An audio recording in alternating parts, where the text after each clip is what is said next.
أعوذ بالله من الشيطان الرجيم بسم الله الرحمن الرحیم۔ آغاز ہوتا ہے رکوع نمبر 8 کا۔ اللہ تعالیٰ آپ ارشاد فرماتے ہیں ہم نے پہلے ہی تہمت کے بارے میں لگایا۔ سب سے پہلی بات جو بیان کی گئی وہ اللہ تعالیٰ نے جو پہلی بات بیان کی ہماری اللہ تعالیٰ نے کہ میاں بیوی کے رشتے کے درمیان اور بے حیائی کا کام جو ہے اس سے اللہ تعالیٰ نے روکا۔ سورہ نور کی پہلے رکوع کے اندر ہم نے یہ دیکھا کہ اللہ تعالیٰ نے یہ بیان کیا ہے، ٹھیک ہے۔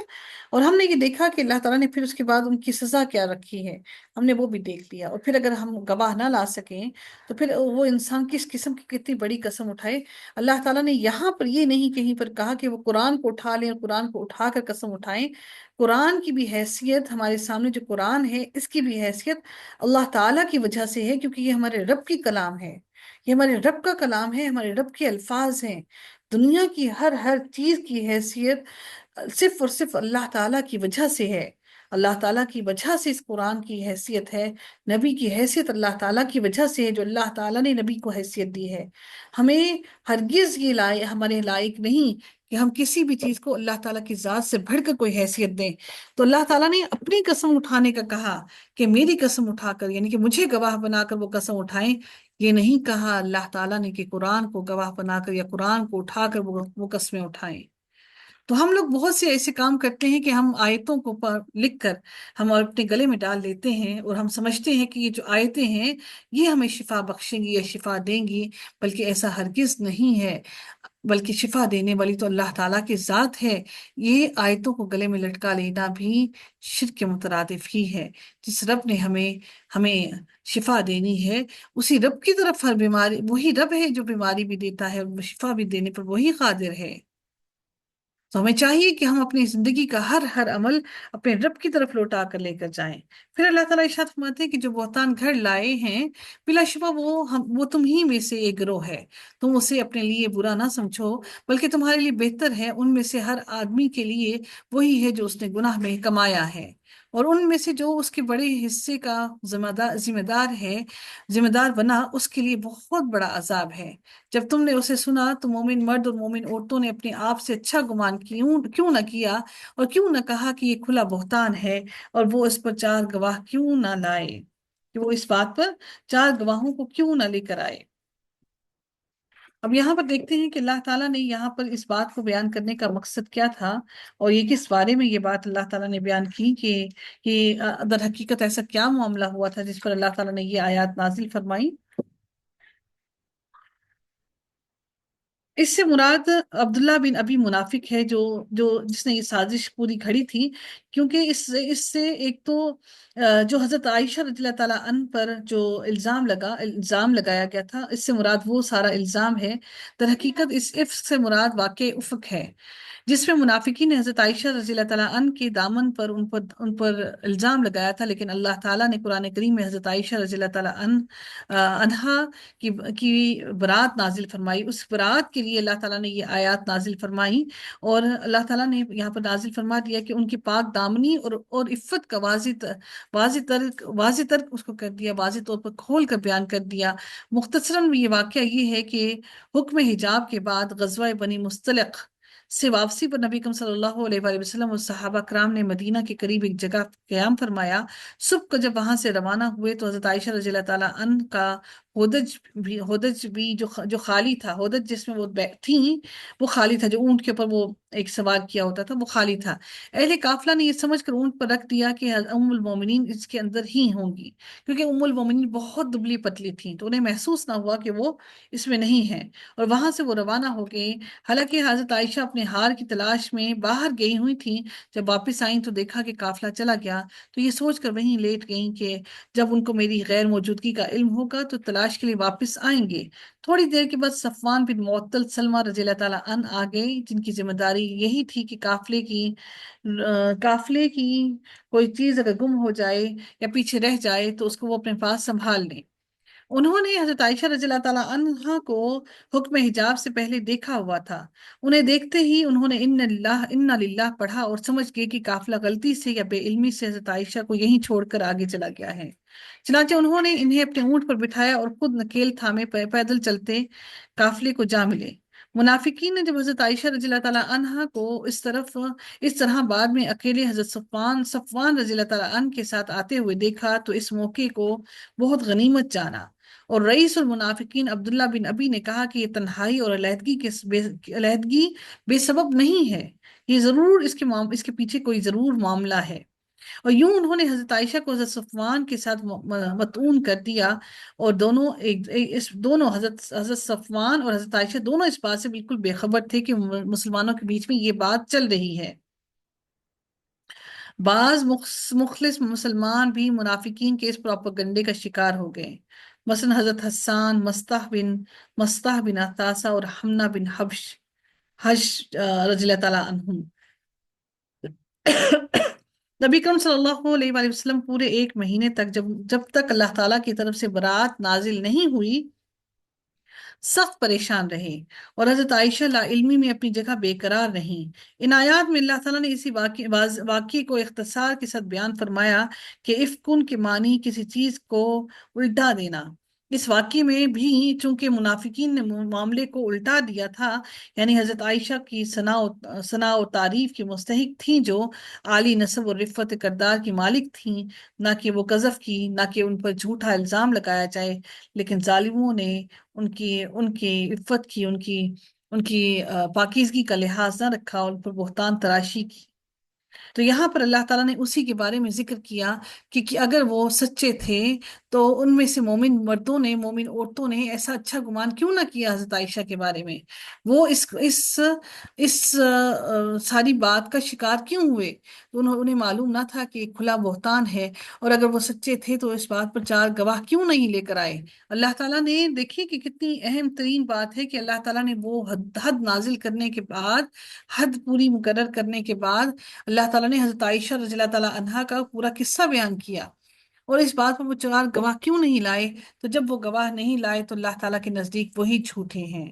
اگر تم پر دنیا اور آخرت میں اللہ تعالیٰ کا فضل اور اس کی رحمت نہ ہوتی تو یقیناً اس بات میں جس میں تم پڑ گئے تھے تمہیں ضرور بہت بڑا عذاب پہنچتا، کہ اللہ تعالیٰ تمہیں نہ معاف کرتا کہ تم نے اتنا بڑا الزام نبی کی بیوی پر لگایا ہے، جب تم اسے اپنی زبانوں کے ساتھ ایک دوسرے سے لے رہے تھے، جیسے ہی ایک منہ سے لیتے تو دوسرے منہ تک فوراً پہنچا دیتے، اور اپنے منہوں سے وہ کہہ رہے تھے جس کا تمہیں کچھ بھی علم نہ تھا۔ پھر اللہ تعالیٰ فرماتے ہیں اور تم اسے معمولی بات سمجھ رہے تھے، حالانکہ وہ اللہ تعالیٰ کے نزدیک بہت بڑی بات تھی۔ اور ایسا کیوں نہ ہوا کہ جو ہی تم نے اسے سنا تو کہہ دیا ہوتا کہ ہمارے لیے مناسب نہیں کہ ہم اس کے ساتھ کلام کریں، ہم کوئی ایسی بات کریں۔ اے رب سبحانکا، تو پاک ہے، یہ بہت بڑا بہتان ہے یہ لوگ جو بہتان حضرت عائشہ پر لگا رہے ہیں۔ اللہ تعالیٰ تمہیں نصیحت کرتا ہے اس سے کہ تم دوبارہ کبھی اس طرح کا کوئی کام نہ کرو۔ ہم خواتین بڑی آسانی سے کسی پر بہتان لگانے پر کوئی دیر نہیں کرتی ہیں اگر تم مومن ہو۔ اور اللہ تعالیٰ تمہارے لیے آیات صاف صاف کھول کھول کر بیان کرتا ہے، اور اللہ تعالیٰ سب کچھ جاننے والا اور کمال حکمت والا ہے۔ بلا شبہ جو لوگ پسند کرتے ہیں کہ اہل ایمان میں بے حیائی پھیلے، بلا شبہ ان کے لیے دنیا اور آخرت میں دردناک عذاب ہے، اور اللہ تعالیٰ جانتا ہے اور تم نہیں جانتے۔ اور اگر تم پر اللہ کا فضل اور اس کی رحمت نہ ہوتی، اور یہ کہ بلا شبہ اللہ تعالیٰ بے حد مہربان اور نہایت رحم کرنے والا ہے، وہ تمہیں کبھی بھی اس تکلیف سے دور نہ کرتا۔ اے لوگو جو ایمان لائے ہو، تم شیطان کے نقش قدم کی پیروی نہ کرو، اور جو شخص شیطان کے نقش قدم کی پیروی کرے گا تو بلا شبہ وہ اسے بے حیائی اور برائی کا حکم دے گا۔ سب سے پہلا کام شیطان بے حیائی کی طرف لے کر جاتا ہے، اس کے بعد برائی کی طرف ڈالتا ہے۔ اور اگر تم پر اللہ کا فضل اور اس کی رحمت نہ ہوتی تو تم میں سے کوئی بھی کبھی پاک نہ ہو پاتا ان گناہوں سے، لیکن اللہ جس کو چاہتا ہے وہ گناہوں سے پاک کر دیتا ہے، اور اللہ سب کچھ سننے والا جاننے والا ہے۔ اور تم میں سے جو لوگ فضل اور کشائش والے ہیں وہ اس بات کی قسم نہ کھا بیٹھیں کہ وہ رشتہ داروں اور مسکینوں اور مہاجروں کو اللہ تعالیٰ کی راہ میں کچھ نہ دیں گے۔ اب یہ معاملہ کیا ہوا؟ در حقیقت حضرت ابوبکر صدیق رضی اللہ تعالیٰ عنہ جو ہیں، حضرت مستہ جو واقعہ افق میں ملوث ہو گئے تھے فقرائے مہاجرین میں سے تھے۔ رشتے میں حضرت ابوبکر صدیق رضی اللہ تعالیٰ عنہ کے خالہ زاد تھے، اسی لیے ابوبکر صدیق رضی اللہ تعالیٰ عنہ ان کی کفیل اور معاش کے ذمہ دار تھے۔ جب یہ بھی حضرت عائشہ کے خلاف مہم میں شریک ہو گئے تو حضرت ابوبکر صدیق کو سخت صدمہ پہنچا، اور انہوں نے غصے میں آ کر یہ کہا کہ وہ آئندہ مستح کو کوئی فائدہ نہیں پہنچائیں گے۔ ابوبکر صدیق کی یہ قسم جو اگرچہ انسانی فطرت کے مطابق ہی تھی، لیکن اللہ تعالیٰ کو یہ قسم ان کے پسند نہ آئی، اور یہ آیت نازل فرمائی جس میں بڑے پیار سے ان کے لیے ان کو یہ اللہ تعالیٰ نے حکم دیا کہ تم سے بھی غلطیاں ہوتی رہتی ہیں، اور تم یہ چاہتے ہو کہ اللہ تعالیٰ تمہاری غلطیاں معاف فرماتا رہے، تو پھر تم بھی دوسروں کے ساتھ اسی طرح کا معاملہ کرو، انہیں بھی معاف کر دو، اور درگزر سے کا معاملہ کرو۔ کیا تم پسند نہیں کرتے کہ اللہ تعالیٰ تمہاری غلطیاں معاف فرما دے اور اللہ تعالیٰ تم سے تمہاری برائیوں کو دور کر دے؟ جیسے ہی حضرت ابوبکر صدیق نے یہ آیات سنی تو اسے سنتے ہی حضرت ابوبکر صدیق بے ساختہ پکار اٹھے، کیوں نہیں اے ہمارے رب، ہم ضرور یہ چاہتے ہیں کہ تو ہمیں معاف فرما دے۔ اس کے بعد انہوں نے اپنی قسم کا کفارہ ادا کیا، اور پھر اس کے بعد انہوں نے حضرت مستہ کو مسلسل مالی سرپرستی ان کی کرتے رہے۔ تو اللہ تعالیٰ نے یہ واضح ان کو بیان کر دیا۔ جو لوگ پاک دامن ہیں بے خبر مومن عورتوں پر تہمت لگاتے ہیں، یقیناً ان پر دنیا اور آخرت میں لعنت کی گئی ہے، اور ان کے لیے بہت بڑا عذاب ہے۔ اس دن جب ان کی زبانیں اور ان کے ہاتھ اور ان کے پاؤں اور ان کے ہی اپنے خلاف گواہی دیں گے، جو کام بھی وہ کیا کرتے تھے، اس دن اللہ تعالیٰ انہیں پورا پورا حقیقی بدلہ دے گا، اور وہ جان لیں گے کہ بلا شبہ اللہ تعالیٰ ہی حق ہے جو ظاہر کرنے والا ہے۔ خبیث عورتوں خبیث مردوں کے لیے ہیں، اور خبیث مرد خبیث عورتوں کے لیے ہیں، اور پاکیزہ عورتیں پاکیزہ مردوں کے لیے، اور پاکیزہ مرد پاکیزہ عورتوں کے لیے ہیں۔ یہ لوگ ان باتوں سے بری کیے گئے ہیں جو لوگ کہتے ہیں کہ ان کے لیے مغفرت اور باعزت رزق ہے۔ یا ایہا الذین آمنوا لا تدخلوا بیوتا، اللہ تعالیٰ فرماتے ہیں اے لوگوں جو ایمان لائے ہو، اپنے گھروں کے سوا دوسرے گھروں میں داخل نہ ہوا کرو یہاں تک کہ تم انس معلوم کر دو اور اس کے رہنے والوں پر سلام بھیج دو، تمہارے لیے یہی بہتر ہے تاکہ تم نصیحت حاصل کرو۔ پھر اگر تم کسی کو ان میں نہ پاؤ، یعنی کہ گھر میں تمہیں کوئی نہ ملے، تو ان میں داخل نہ ہو حتیٰ کہ تمہیں اجازت دے دی جائے، اور اگر تم سے کہا جائے کہ لوٹ جاؤ تو تم لوٹ جاؤ، وہ تمہارے لیے زیادہ پاکیزہ ہے، اور اللہ تعالیٰ خوب جاننے والا اور جاننے والا ہے جو کچھ بھی تم کرتے ہو۔ تم پر کوئی گناہ نہیں کہ تم ایسے گھروں میں داخل ہو۔ اب کہاں پر داخل ہونے کی گنجائش ہے کہ جن میں رہائش نہیں رکھی گئی، جن میں تمہارے فائدے کی کوئی چیز ہو، اور اللہ تعالیٰ جانتا ہے کہ جو کچھ تم ظاہر کرتے ہو، جو تم چھپاتے ہو۔ آپ مومن مردوں سے کہہ دیں کہ وہ اپنی نگاہیں نیچی رکھیں۔ اب مردوں کو کہا کہ وہ اپنی نگاہوں کو نیچی رکھیں اور اپنی شرمگاہوں کی حفاظت کریں۔ یہ بہت اہم ترین بات مردوں کے لیے اللہ تعالیٰ نے بیان کر دی کہ وہ نہ صرف اپنی نگاہیں نیچی کریں بلکہ اپنی شرمگاہوں کی بھی حفاظت کریں، یہ ان کے لیے زیادہ پاکیزہ ہے۔ یقیناً اللہ تعالیٰ اس سے پوری طرح باخبر ہے جو کچھ وہ کرتے ہیں۔ اور آپ مومن عورتوں سے بھی کہہ دیں کہ اپنی نگاہیں نیچی رکھیں اور اپنی شرمگاہوں کی حفاظت کریں اور اپنی زینت کو ظاہر نہ کریں۔ اب جو عورتیں کہتی ہیں کہ ہم ہر طرح کا لباس پہنتے ہیں اور مرد جو ہے وہ آنکھیں اٹھا اٹھا کر ہمیں گھورتے ہیں، تو ان کو اللہ تعالیٰ نے یہ بھی واضح طور پر کہہ دیا کہ وہ اب عورتیں بھی اپنی نگاہیں نیچی رکھیں، اپنی شرمگاہوں کی حفاظت کریں۔ اس کے بعد اللہ نے ایک اور چیز کو ایڈ کیا کہ وہ اپنی زینت کو ظاہر نہ کریں، مگر جو اس میں سے از خود ظاہر ہو جائے، یعنی کہ کچھ خواتین ایسی ہوتی ہیں جن کا باڈی سٹرکچر بہت زیادہ ہوتا ہے، وہ اتنا بھاری ہوتا ہے کہ اس کو چادر بھی اوڑھ لیں، اگر وہ عبایا بھی پہن لیں تو وہ اس کو چھپا نہیں سکتی۔ تو اللہ تعالیٰ نے اس لیے کہا کہ مگر وہ جو اس میں سے از خود ظاہر ہو جائے، ٹھیک ہے، اور وہ اپنی اوڑھنیاں اپنے گریبانوں پر ڈالے رہیں۔ بہت اہم ترین بات میرے رب نے کہہ دی کہ خواتین اپنی اوڑھنیاں اپنے گریبانوں پر ڈالے رہیں۔ ہم خواتین جب شادی بیاہ میں جاتے ہیں تو سب سے پہلا کام کرتے ہیں کہ ہم نے سکارف بھی کر لیا، حجاب بھی کر لیا، بالوں کو چھپا لیا، لیکن اپنے گریبانوں کو کھول کر ظاہر کر دیا۔ اب یقین کیجئے کہ اگر خواتین جو ہوتی ہیں ان کی زینت سب سے بڑھ کر ان کی زینت ان کا گریبان ہی ہوتا ہے۔ اگر مرد تو بہت دور کی بات ہے، عورت کی بھی سب سے پہلی نظر عورت کی وہیں پر جائے گی۔ چہرے کے بعد آپ کے چہرے کے بعد ظاہری طور پر آپ کی نظر آپ کے سینے پر ہی جاتی ہے۔ تو اللہ تعالیٰ نے واضح طور پر عورت کے لیے کہہ دیا کہ وہ اپنی اوڑھنیاں اپنے گریبانوں پر ڈالے رہیں، اپنے گریبانوں کو وہ ننگا نہ کریں۔ کسی بھی صورت میں، بے شک آپ عورتوں کی محفل میں بھی کیوں نہ ہو، ہمیں شرم ہمیں یہ حکم دیتی ہے کہ ہم اپنی اوڑھنیوں کو اپنی گریبانوں پر ڈالے رکھیں، اپنی زینت کو عورتوں کے سامنے بھی کھول کر واضح نہ کریں، اور اپنی زینت کسی کے سامنے ظاہر نہ کریں، مگر اپنے شوہروں کے یا اپنے باپ دادا کے، یا اپنے شوہروں کے باپ دادا کے، یا اپنے بیٹوں کے یا اپنے شوہروں کے بیٹوں کے، یا اپنے بھائیوں کے یا اپنے بھائیوں کے بیٹوں کے۔ اب اس زینت سے یہ مراد ہرگز نہیں ہے کہ عورتیں جو ہے وہ اسکن ٹائٹ پجامے پہن لیں اور ہر طرح سے کھلی ڈلی ہو کر اپنے ان محرم رشتوں کے آگے ظاہر کریں۔ اب زینت سے مراد یہ ہے کہ اب یہاں پر زینت سے مراد یہ ہے کہ آپ اپنا کاسمیٹکس یوز کریں، پناہ و سنگھار کریں، اگر آپ کی سر سے دوپٹہ اترا ہوا بھی ہے تو آپ ان کے سامنے اگر آپ جائیں گی تو آپ پر کوئی گناہ نہیں ہے۔ لیکن اس سے یہ ہرگز مطلب نہیں ہے کہ عورتیں اس قسم کا لباس پہنیں شوہروں کے علاوہ، اپنے بیٹوں کے سامنے بھی ایسے جائیں، اپنے بھائیوں کے سامنے، اپنے باپ کے سامنے، اپنے سسر کے سامنے، کہ ان کے جسم کا ایک ایک حصہ الگ الگ دکھائی دے۔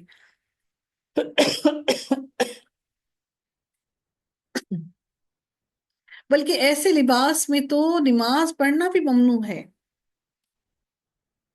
کہ جس کے اندر آپ کا جسم کا ایک ایک خد و خال الگ الگ دکھائی دے، یا اپنے شوہروں کے باپ دادا کے، یا اپنے بیٹوں کے، یا اپنے شوہروں کے بیٹوں کے، یا اپنے بھائیوں کے، یا اپنے بھائیوں کے بیٹوں کے، یا اپنی بہنوں کے بیٹوں کے، یا اپنی عورتوں کے، یا اپنے غلاموں کے، یا تابع رہنے والے مردوں کے جو شہوت والے نہ ہوں، یعنی کہ جن کے اندر شہوت زنی نہ ہو، یا ان بچوں کے لیے جو عورتوں کی پوشیدہ باتوں سے واقف نہ ہوں، اور وہ اپنے پاؤں زور سے زمین پر نہ ماریں۔ عورتیں زور زور سے پاؤں کو ٹپک ٹپک کے، پٹک پٹک کے زمین پر نہ ماریں کہ سامنے دیکھنے والے کو فوراً پتہ چل جائے کہ خواتین کوئی آ رہی ہیں۔ اس سے بہت اہم ترین بات، جو ہم خواتین ہائی ہیلز پہنتی ہیں، وہ ٹک ٹک ٹک ٹک والی پہنتی ہیں۔ ہائی ہیل ضرور پہنیے، لیکن ہائی ہیل ایسی بھی آتی ہیں جن کے نیچے آپ کی ربڑ لگی ہوئی ہوتی ہے، اور وہ آپ کی ٹک ٹک کی آواز نہیں آتی۔ اللہ تعالیٰ کو ہم سب کا علم ہے کہ ہم انسانوں نے کیا کیا چیزیں ایجاد کرنی ہیں۔ اللہ تعالیٰ نے واضح ہمیں یہ بھی کہہ دیا کہ وہ اپنے پاؤں زور سے زمین پر نہ مارے، کہ ان کی وہ زینت جسے وہ چھپاتی ہیں معلوم ہو، کہ آپ کی جیسے ہی ٹک کی آواز آئے تو پلٹ کر لوگ دیکھیں کہ کوئی خاتون آ رہی ہیں۔ دیکھیں، مرد اس میں بے بس ہیں، اللہ تعالیٰ نے ان کے دلوں میں، مرد کے دلوں میں عورت کی محبت کو رچا بسا دیا ہے۔ مرد اس معاملے میں مکمل طور پر بے بس ہیں، اگر ان کی نگاہیں آپ کی طرف اٹھتی ہیں تو اس میں ان کا اختیار نہیں ہے۔ اسی لیے اللہ تعالیٰ نے ان کو کہا کہ وہ اپنی نگاہوں کو نیچا رکھیں، اور اللہ تعالیٰ نے اسی لیے ہم عورتوں کو کہا کہ اپنی زینت کو سنبھال کر رکھیں، تاکہ آپ اپنے گناہ کے ساتھ ساتھ ان کے گناہوں کا بوجھ بھی نہ اٹھائیں۔ اے مومنو، تم سب کو سب مل کر اللہ تعالیٰ کی طرف توبہ کرو۔ سب کو اللہ نے کہا اے مومنو، سب مل کر اللہ کی طرف توبہ کرو تاکہ تم فلاح پا جاؤ۔ اور تم میں سے جو مرد اور عورتیں بغیر نکاح کے ہیں ان کی نکاح کر دو، اور تمہارے غلاموں اور تمہاری لونڈیوں میں سے جو نیک ہیں ان کے بھی تم نکاح کر دو۔ اگر وہ غریب ہیں تو اللہ تعالیٰ اپنے فضل سے انہیں غنی کر دے گا، اور اللہ تعالیٰ بڑی وسعت والا ہے۔ تمہیں کیا لگتا ہے کہ تم ان کو وسعت دو گے، تم ان کو کھلاؤ گے پلاؤ گے؟ اللہ تعالیٰ فرماتا ہے کہ وہ ان کو غنی کر دے گا، اور اللہ بڑی وسعت والا، سب کچھ جاننے والا ہے۔ یہی وجہ ہے کہ آج معاشرے میں نکاح بہت تاخیر سے ہوتے ہیں، اور معاشرے میں بے حیائی گناہ بہت بڑھ گئے ہیں۔ اور جو نکاح کی طاقت نہ پائیں وہ لازماً پاک دامنی اختیار کریں، یہاں تک کہ اللہ تعالیٰ اپنے فضل سے انہیں غنی کر دے۔ اور تمہارے غلاموں میں سے جو مکاتبت آزادی کی تحریر چاہتے ہیں، یعنی کہ وہ لکھ کر تحریر لے آئے ہیں کہ وہ چاہتے ہیں کہ انہیں آزاد کر دیا جائے، اور اس کے لیے وہ پیسہ کسی سے مانگتے ہیں یا کسی سے لے کر آتے ہیں، اور جو مکاتبت چاہتے ہیں، اگر تم ان میں کوئی بھلائی جانتے ہو تو ان سے مکاتبت کر لو، یعنی کہ ان کا آزادی تحریر ان کو دے دو، ان کو آزاد کر دو، اور ان کو اس مال میں سے دو جو اللہ تعالیٰ نے تمہیں دیا ہے۔ تم ان کو آزاد کرو، لیکن ان کو اتنا مال دے دو کہ وہ اپنی زندگی کو، یا اپنا ٹھکانہ بنانا چاہیں، یا اپنا گزر بسر کے لیے کوئی کاروبار کرنا چاہیں تو وہ کریں۔ تو اللہ تعالیٰ فرماتے ہیں کہ تو اس مال میں سے ان کو دو جو اللہ نے تمہیں دیا ہے۔ میں اور آپ سمجھتے ہیں کہ ہم اپنا مال، اپنا پیسہ اپنے بہن بھائیوں کو کھلائیں، لیکن میرے رب نے تو کہہ دیا کہ اس مال میں سے دو جو اللہ تعالیٰ نے تمہیں دیا ہے۔ اور اپنی لونڈیوں کو اگر وہ پاک دامن رہنا چاہتی ہوں تو بدکاری پر مجبور نہ کرو، کہ تم دنیا کی زندگی کا کچھ فائدہ حاصل کرو، اور جو شخص ان کو مجبور کرے گا تو ان کی مجبوری کے بعد یقیناً اللہ تعالیٰ بے حد بخشنے والا، نہایت رحم والا ہے۔ بلا شبہ یقیناً ہم نے تمہاری طرف واضح آیات اور ان لوگوں کی مثالیں جو تم سے پہلے گزر چکے ہیں اور متقیوں کے لیے ایک نصیحت بھی نازل کی ہے۔ اللہ تعالیٰ آسمانوں اور زمین کا نور ہے۔ میرے رب نے اب اپنے بارے میں اللہ تعالیٰ الیبوریٹ کر رہے ہیں کہ اللہ کی ذات کیا ہے، اللہ کون ہے۔ اللہ تعالیٰ فرماتے ہیں کہ آسمانوں اور زمین کا نور ہے۔ اس کے نور کی مثال ایسے ہے کہ ایک تاک کسی ہے، صرف روشنی ہے، وہ روشنی کیا ہے کہ ایک تاک کسی ہے جس میں ایک چراغ ہے، چراغ ایک فانوس میں ہے، وہ فانوس ایسا ہے جیسے جیسے موتی کی طرح چمکتا ہوا تارا ہو، یعنی کہ موتی بھی ہے۔ اللہ تعالیٰ نے ہر چمکنے والی چیز کا ذکر اس میں کر دیا، چراغ بھی کہہ دیا، فانوس بھی کہہ دیا، پھر موتی بھی چمکنے والا جو اصلی موتی ہے وہ چمکتا ہے، پھر اللہ تعالیٰ نے اس کے اندر تارے کو بھی ذکر کر دیا، اور وہ چراغ زیتون کے ایک مبارک درخت کے تیل سے روشن کیا جاتا ہے۔ سبحان اللہ! یعنی کہ زیتون کا کیوں ذکر کیا گیا کہ اس میں اس طرح کی اسمیل نہ ہو، اس میں بہت زیادہ زیتون کو جب جلایا جائے تو زیتون کو جلانے سے وہ دھواں نہیں اٹھتا جس طرح سے دوسرا ہم اگر دوسرے دیے جلاتے ہیں تو دھواں اٹھتا ہے۔ اس لیے رب کائنات نے کہا کہ چراغ زیتون کے ایک مبارک درخت کے تیل سے روشن کیا جاتا ہے، جو نہ شرقی ہے نہ غربی، قریب ہے کہ اس کا تیل خود ہی روشن ہو جائے، یعنی کہ اس کو آگ کی ضرورت بھی نہ پڑے، وہ اتنا روشن ہو جائے، یکدم روشن ہو جائے، اگرچہ اسے آگ نے چھوا بھی نہ ہو۔ نور پر نور ہے، میرا رب صرف اور صرف نور ہے، نور علی نور، میرا رب صرف اور صرف نور ہے، وہ روشنی ہے، وہ ہدایت ہے جو انسانوں کو ملتی ہے۔ اللہ تعالیٰ جس کو چاہتا ہے ہدایت دیتا ہے، اور وہ ہدایت میرا رب اپنے نور سے ہر انسان کو ہدایت دیتا ہے۔ ہم بڑے آرام سے ہر کسی کو، جب کسی کو دیکھتے ہیں کوئی عبادت گزار ہے تو کہتے ہیں اس کا چہرہ کتنا نورانی ہے، کیونکہ اللہ تعالیٰ اپنے نور سے ہدایت عطا کرتا ہے۔ اللہ تعالیٰ سے دعا ہے کہ رب کائنات ہمیں بھی اپنے نور سے ہدایت عطا فرمائے، اور وہ نور جب دلوں میں اترتا ہے، ہدایت اترتی ہے تو دل کے ہر ہر کونے کو روشن کر دیتی ہے، دل سے ہر قسم کی برائی کو صاف کر دیتا ہے۔ اللہ تعالیٰ اپنے نور کی طرف جس کو چاہتا ہے ہدایت دیتا ہے، اور اللہ تعالیٰ لوگوں کے لیے مثالیں بیان کرتا ہے، اور اللہ تعالیٰ ہر چیز کا خوب جاننے والا ہے۔ اس کی روشنی پانے والے ان گھروں میں ہوتے ہیں جن کے بارے میں اللہ تعالیٰ نے حکم دیا ہے کہ وہ بلند کیے جائیں، اور جن میں اس کے نام کو یاد کیا جائے، وہ اس میں صبح و شام اس کی تسبیح بیان کرتے ہیں۔ سبحان اللہ! اللہ تعالیٰ نے ان لوگوں کے گھروں کو بھی یہاں بیان کر دیا جس میں اللہ تعالیٰ کا ذکر کیا جاتا ہے، کہ جن گھروں میں اللہ تعالیٰ کے نور کی روشنی پہنچتی ہے تو اللہ تعالیٰ وہ فرماتے ہیں کہ ان کے گھروں کو بلند کیا جاتا ہے، فرشتوں میں ان کا ذکر بلند کیا جاتا ہے، اللہ تعالیٰ ان کا ذکر اپنے فرشتوں میں کرتے ہیں۔ سبحان اللہ! اور اللہ تعالیٰ ان گھروں کو جن میں اللہ کا ذکر کیا جاتا ہے آسمان سے زمین، آسمان والوں کے لیے زمین میں روشن کر دیتا ہے، تاکہ وہ اللہ تعالیٰ کے گھر واضح طور پر فرشتوں کو زمین پر نظر آئیں، اور فرشتوں کو مشقت نہ اٹھانی پڑے ان گھروں میں جانے کے لیے، ان گھروں کو ڈھونڈنے کے لیے۔ وہ اس میں صبح و شام اس کی تسبیح بیان کرتے ہیں، وہ لوگ جنہیں تجارت اور خرید و فروخت اللہ کی یاد سے اور نماز قائم کرنے اور زکوٰۃ ادا کرنے سے غافل نہیں کرتی۔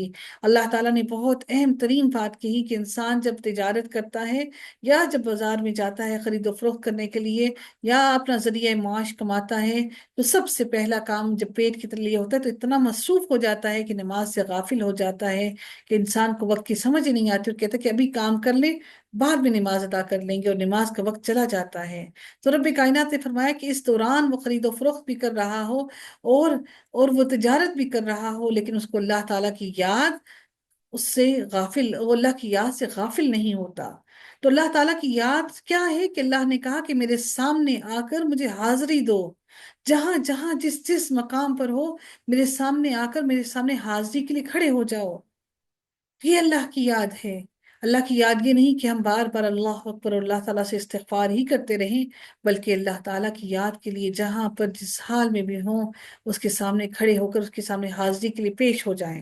ہم جب کہیں پہ جاب کرتے ہیں تو اپنے آفیسر کے سامنے اگر وہ حاضری کے لیے ہمیں بلاتا ہے اور اگر ہم نہ جائیں تو کتنا ڈر لگتا ہے کہ ہمارا آفیسر ہم پہ غضبناک ہو جائے گا، ڈانٹے گا، یا ہمیں پینلٹی لگے گی، یا پھر ہمیں جاب سے نکال دے گا۔ تو میرا رب جو ہمیں بار بار ہمیں اس کے پاس دن میں 5 مرتبہ جانا ہے حاضری کے لیے، لیکن ہم غافل ہیں کیونکہ ہمیں اللہ نظر نہیں آ رہا، ہمیں معلوم ہے کہ ابھی اللہ نے ہمیں ڈھیل دے رکھی ہے، وہ ہماری پکڑ نہیں کر رہا۔ اللہ فرماتے ہیں کہ وہ نماز قائم کرنے سے اور زکوٰۃ ادا کرنے سے اس کو یہ خرید و فروخت اور دنیا کی زندگی کے معاملات غافل نہیں کرتے۔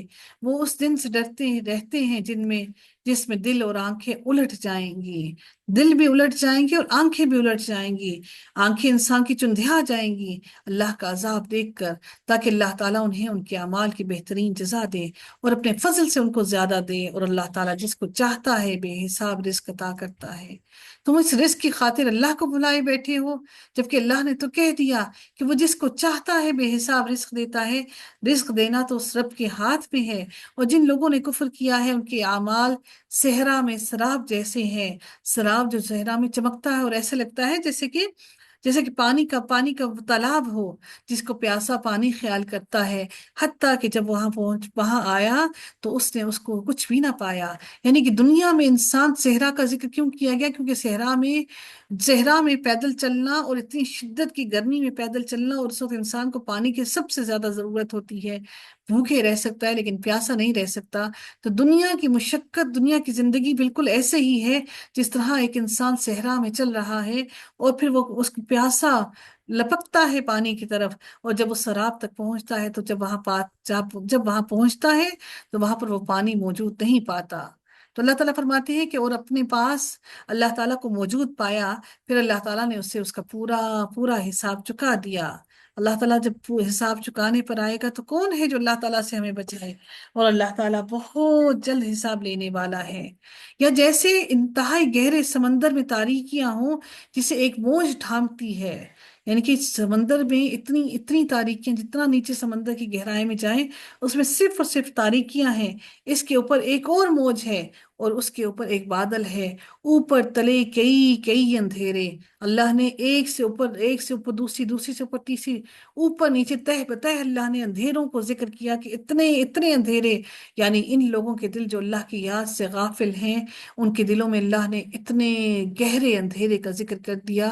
زمین کے اوپر تو ہمیں پھر بھی کہیں نہ کہیں سے روشنی نظر آتی ہے، زمین کے سمندر کے اندر کی گہرائیوں میں اللہ نے وہ اندھیروں کا ذکر کیا، اور پھر کہا کہ اس کے اوپر ایک اور اندھیرے کی موج آئی، اور اس کے اوپر پھر ایک اور بالکل سیاہ بادل نے آ کر اس کو مکمل طور پر اندھیرے سے ڈھانپ لیا۔ ان لوگوں کے دلوں کی مثال بالکل ایسے ہی ہے جو اللہ کی یاد سے غافل ہیں، کہ اللہ نے ان کے دلوں کو مکمل طور پر اندھیرے سے ڈھانپ لیا۔ جب آدمی اپنا ہاتھ نکالے تو اسے بھی نہ دیکھ پائے، اپنا ہاتھ بھی نظر نہ آئے۔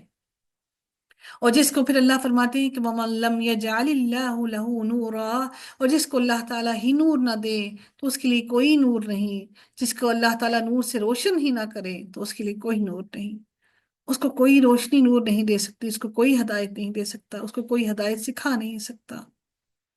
کیا آپ نے نہیں دیکھا کہ یقیناً اللہ تعالیٰ کی تسبیح بیان کرنا کیا آپ نے نہیں دیکھا کہ یقیناً اللہ تعالیٰ کی تسبیح بیان کرتا ہے؟ جو کچھ بھی آسمانوں میں ہے، جو کچھ بھی زمین میں ہے، سب اللہ کی تسبیح بیان کرتے ہیں، اور پرندے بھی جو پر پھیلائے ہوئے ہیں، ہر ایک نے یقیناً اپنی نماز اور اپنی تسبیح کو جان لیا ہے۔ اللہ اکبر! اللہ تعالیٰ نے سب کو اپنی تسبیح سکھا دی، اور اللہ تعالیٰ خوب جاننے والا ہے جو کچھ وہ کرتے ہیں، اور وہ اپنی تسبیح سے غافل نہیں ہوتے۔ حالانکہ روزانہ کے طور پر حالانکہ پرندوں نے اپنا کھانا پینا انہوں نے سٹور کیا ہوا نہیں ہوتا، انہیں ہر روز نئی امید سے نکلنا ہوتا ہے اللہ اپنے رزق کی تلاش کے لیے، اور وہ کتنی مشقت اٹھاتے ہیں رزق کی تلاش کے لیے۔ ہم انسان تو وہ مشقت نہیں اٹھاتے، پھر بھی اللہ فرماتے ہیں کہ وہ پرندے بھی اپنے رب کی حمد و ثنا سے غافل نہیں، حتیٰ کہ جب آسمانوں میں پر پھیلائے اڑ رہے ہوتے ہیں تب بھی اپنے رب کی حمد و ثنا بیان کر رہے ہوتے ہیں۔ اور آسمانوں اور زمین میں اللہ تعالیٰ ہی کی بادشاہت ہے، اور اسی کی طرف سب کو لوٹ کر جانا ہے۔ کیا آپ نے دیکھا نہیں کہ یقیناً اللہ تعالیٰ بادل کو چلاتا ہے، پھر آپس میں ملاتا ہے، پھر اسے تہ بناتا ہے، آپس میں ایک دوسرے سے ملا کر تہ بتہ کر دیتا ہے۔ پھر آپ بارش کو دیکھتے ہیں کہ ان کے درمیان سے نکلتی ہے، ان بادلوں کے درمیان سے، اور وہ آسمان کی ان پہاڑوں سے اولے نازل کرتا ہے جو اس میں ہیں، پھر جس پر چاہتا ہے ان کو پہنچاتا ہے، اور جسے چاہتا ہے اس بارش کو پھیر دیتا ہے۔ یہ بارش کا نا اللہ کی رحمت ہے کہ اللہ تعالیٰ اس بارش سے کس مٹی کو نرم کرتا ہے، اور اللہ تعالیٰ کس کے دل کو اپنی رحمت سے نرم کر کے اس کے دل میں نور اتار دیتا ہے، ہدایت اتار دیتا ہے۔ جب تک دل نرم نہ ہو ہدایت نہیں اترتی۔ قریب ہے کہ اس کی بجلی کی چمک نگاہوں کو لے جائے. یعنی کہ کچھ لوگوں کو تو ہدایت مل گئی، اور کچھ لوگوں کو اس بارش نے، بارش کے اندھیرے نے ان کی نگاہوں کو چندھیا دیا اور اندھا کر دیا کہ وہ دیکھ ہی نہ پائے کہ اصل میں حقیقت کیا تھی، ہدایت کیا تھی. اور اللہ تعالیٰ ہی رات اور دن کو پلٹاتا ہے، بلا شبہ آنکھوں والوں کے لیے اس میں یقیناً عبرت ہے. اور اللہ تعالیٰ نے ہر جانور کو پانی سے پیدا کیا، پھر ان میں سے کوئی پیٹ کے بل چلتا ہے، اور ان میں سے کوئی 2 پاؤں پر چلتا ہے، اور ان میں سے کوئی 4 پاؤں پر چلتا ہے. اللہ تعالیٰ جو چاہتا ہے پیدا کرتا ہے. یقیناً اللہ تعالیٰ ہر چیز پر پوری طرح قدرت رکھنے والا ہے. جانوروں کو اللہ نے یہ نہیں کہا کہ مٹی سے پیدا کیا، انسان کے لیے اس خاص طور پر کہا مٹی سے پیدا کیا. جانوروں کے لیے اللہ نے کہا کہ ان کو پانی سے پیدا کیا. بلا شبہ یقیناً ہم نے واضح آیات نازل کر دی ہیں، اور اللہ تعالیٰ جسے چاہتا ہے سیدھی راہ کی طرف ہدایت دیتا ہے. اور وہ کہتے ہیں کہ ہم اللہ تعالیٰ اور رسول پر ایمان لائے اور ہم نے اطاعت کی، پھر اس کے بعد ان میں سے ایک گروہ پھر جاتا ہے اور یہ لوگ ہرگز ایمان لانے والے نہیں ہیں. اور جب انہیں اللہ تعالیٰ اور اس کے رسول کی طرف بلایا جاتا ہے تاکہ وہ ان کے درمیان فیصلہ کرے، تو اچانک ان میں سے ایک گروہ منہ موڑنے والا ہوتا ہے، اور اگر حق ان ہی کا ہو تو رسول کی طرف فرما بردار بن کر آ جاتے ہیں. کیا ان کے دلوں میں بیماری ہے؟ کیا ان کے دلوں میں نفاق ہے؟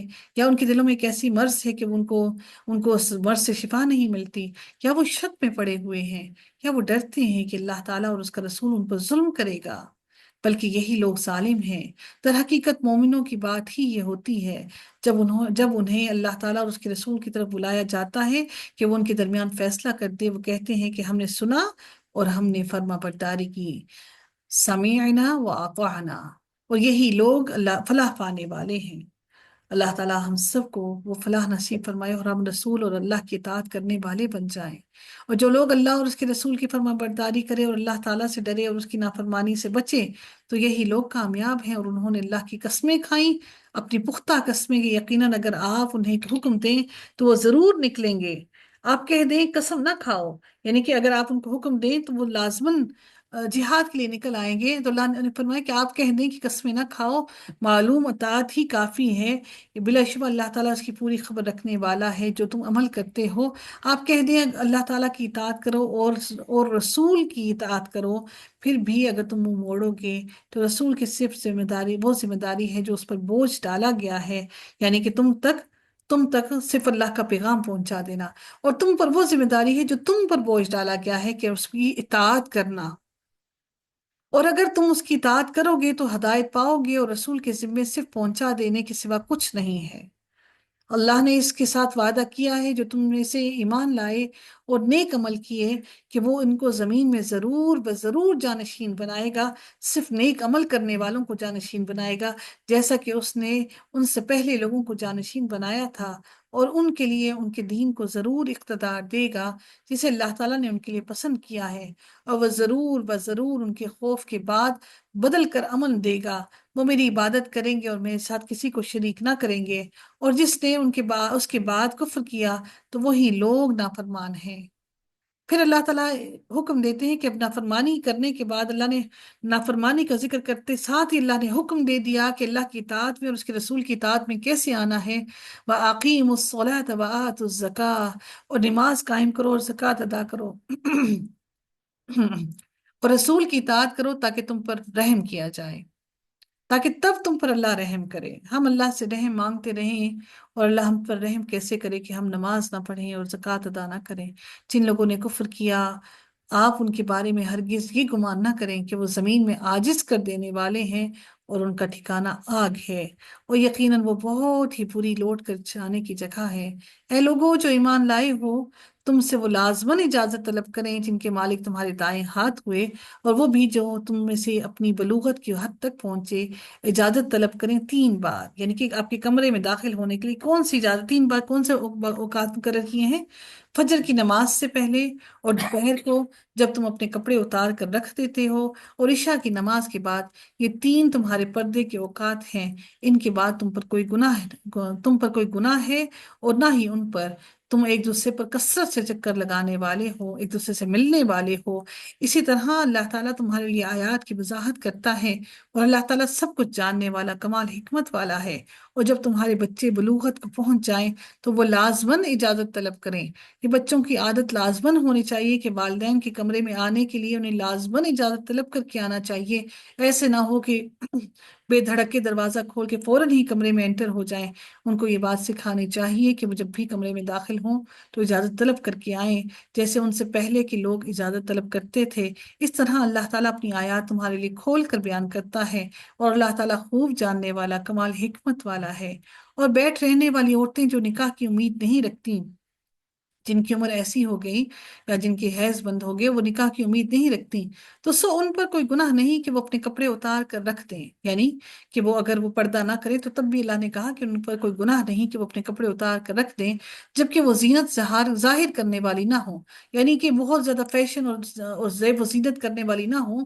تو اگر وہ زیب و زینت کرنے والی ہوں، فیشن کرنے والی ہوں، تو پھر ان پر وہ حکم ہے کہ وہ پردے میں رہیں، اور یہ کہ وہ اس سے بھی بچیں تو ان کے لیے بہتر ہی ہے کہ اگر وہ پردہ کرے تو بہتر ہی ہے۔ اور اللہ تعالیٰ سب کچھ سننے والا اور سب کچھ جاننے والا ہے۔ اندھے پر کوئی تنگی نہیں، اور لنگڑے پر کوئی تنگی نہیں، اور بیمار پر بھی کوئی تنگی نہیں، اور نہ ہی تمہارے اپنے اوپر ہے کہ تم اپنے گھروں سے کھاؤ۔ اب اللہ تعالیٰ نے ایک اور چیز بیان کر دی کہ کہاں کہاں سے تم بغیر اجازت کے کھا سکتے ہو، یعنی کہ یہ اللہ تعالیٰ نے اس لیے کہا تاکہ رشتوں کے اندر محبت برقرار رہے۔ لیکن اب ہمیں برا لگتا ہے کہ اگر ہمارے فریج میں سے کوئی چیز نکال کر کھا لے بغیر اجازت کے، تو ہمیں بہت چبھتی ہیں یہ باتیں، بالخصوص جب دند اپنی مہکے میں چلی جائے تو اس وقت بڑی چبھتی ہیں یہ باتیں کہ کس طرح سے ہمارے گھر میں سے آ کے کھا لیا۔ تو وہ بھائیوں کے گھر ہیں، بھائیوں کے گھروں سے کھانا جائز ہے، یا اپنے باپ دادا کے گھروں سے، یا اپنی ماؤں کے گھروں سے، یا اپنے بھائیوں کے گھروں سے، یا اپنی بہنوں کے گھروں سے، یا اپنے چچاؤں کے گھروں سے، یا اپنی پھپھیوں کے گھروں سے، یا اپنے ماموں کے گھروں سے، یا اپنی خالاؤں کے گھروں سے، یا اس گھر سے جس کی چابیوں کے تم مالک بنے، یا اپنے دوست کے گھر سے کھاؤ۔ یہ اس لیے کہا گیا کہ اگر کسی کو مانتن چابی رکھ دی گئی کسی کے گھر پر، تو اگر اس کو کھانے پینے کی ضرورت ہو بہت زیادہ تو وہ ان کے گھر سے کھا سکتے ہیں۔ تم پر کوئی گناہ نہیں کہ تم لوگ مل کر کھاؤ یا الگ الگ کھاؤ، یعنی کہ تم لوگ ایک دوسرے کے صرف انتظار میں ہی نہ بیٹھے رہو کہ اگر وہ آئے گا تو کھائیں گے، اگر نہیں ہے تو ہم نہیں کھا سکتے۔ اللہ تعالیٰ نے اس لیے کہا کہ تم الگ الگ کھاؤ تب بھی کوئی گناہ نہیں، اگر مل کر کھاؤ تب بھی کوئی گناہ نہیں۔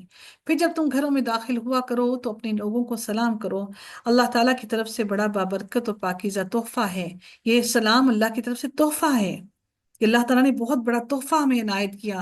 اس طرح اللہ تعالیٰ تمہارے لیے آیات کھول کر بیان کرتا ہے تاکہ تم سمجھ جاؤ۔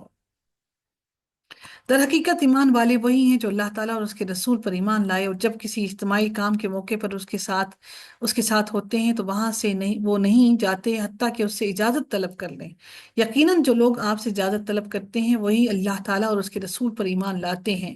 جب آپ کلاس کے اندر بیٹھے ہوتے ہیں، مرضی سے آتے ہیں، مرضی سے چلے جاتے ہیں۔